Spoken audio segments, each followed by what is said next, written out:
Abu Ubaidah, akhir kampanye militer dan serangan wabah Amwas. Jatuhnya Chalkis, Aleppo, dan Azaz membuka jalan pasukan muslim meneruskan gerak majunya ke Antioquia. Heraklius mencoba mempertahankan kota penting terakhirnya di daratan Asia. Konsentrasi sekitar 30.000 pasukan dipersiapkan untuk melindungi Antioquia. Pasukan Romawi yang menjaga Antioquia sebagian besar terdiri dari personel yang selamat dari Perang Yarmuk dan serangkaian kampanye militer di Syria. Heraklius bagaimanapun melihat kekhawatiran yang terpancar dari wajah pasukannya. Mereka telah mengalami kekalahan demi kekalahan. Dan yang paling membuat moral pasukan Romawi runtuh, kekalahan itu terjadi justru ketika mereka unggul jauh dalam kuantitas.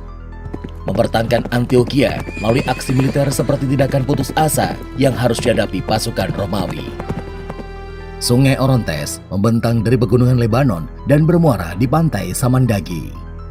Sebuah jembatan besi menjadi pintu masuk ke Antioquia dari sebelah timur.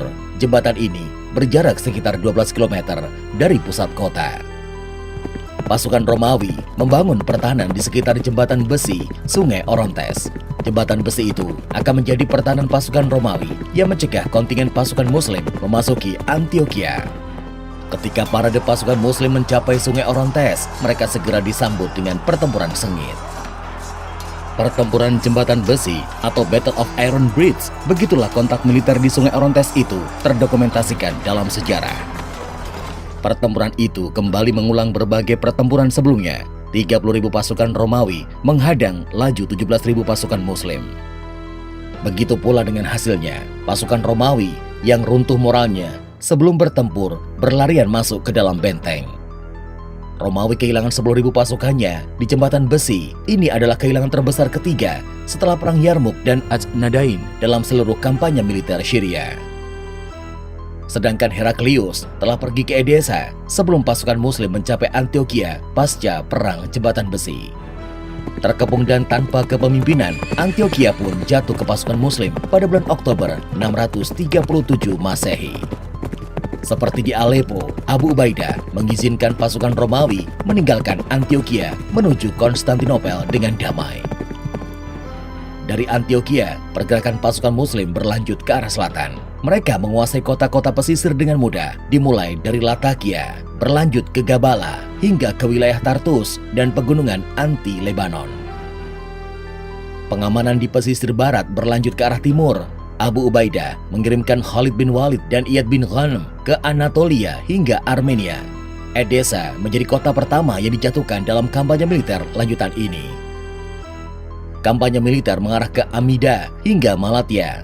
Pengamanan berhasil ke seluruh Armenia hingga Ararat. Heraklius pun menarik mundur semua pasukannya yang bertahan di benteng-benteng antara Antioquia dan Tarsus. Pengosongan benteng-benteng dilakukan untuk menciptakan buffer zone atau wilayah tanpa penghuni sebagai pemisah kekuasaan Romawi dengan kekuasaan Muslim. Awal tahun 638 Masehi, Amirul Mukminin Umar bin Khattab memerintahkan penghentian kampanye militer di Syria. Setelah serangkaian kampanye militer, kini tugas Abu Ubaidah beralih ke administratif pengelolaan sebuah provinsi. Abu Ubaidah, panglima tertinggi operasi militer di Syria, ditetapkan oleh Amirul Mukminin Umar bin Khattab sebagai gubernur. Di kisaran akhir tahun 638 Masehi, Abu Ubaidah menerima surat dari Madinah yang mengabarkan kekeringan dan kelangkaan pangan di Jazirah Arab. Madinah, pusat pemerintahan saat itu, didatangi ratusan ribu pengungsi untuk mendapatkan jatah makanan. Abu Ubaidah merespon surat tersebut dengan iring-iringan ribuan unta yang membawa bahan makanan dari Syria menuju Madinah. Rombongan karavan unta pengangkut makanan dari Syria datang secara bergelombang. Amirul Mukminin menghadiahkan 4.000 dinar sebagai penghargaan kepada Abu Ubaidah. Namun, hadiah tersebut ditolak oleh Abu Ubaidah karena beliau melakukannya hanya demi Allah. Setelah kekeringan dan kelangkaan pangan di Jazirah Arab selesai, wabah penyakit melanda Syria dan Irak di bagian barat. Wabah Amwas paling berat melanda Syria. Ribuan orang menjadi korban serangan wabah Amwas ini. Amirul Mukminin yang khawatir dengan Abu Ubaidah segera mengirimkan surat yang berisi perintah untuk datang menghadap ke Madinah. Abu Ubaidah yang paham maksud Amirul Mukminin untuk menyelamatkannya enggan melaksanakan perintah tersebut. Abu Ubaidah berpegang pada pesan Nabi Muhammad bahwa penduduk di negeri yang dilanda wabah hendaknya tidak keluar dari negeri tersebut.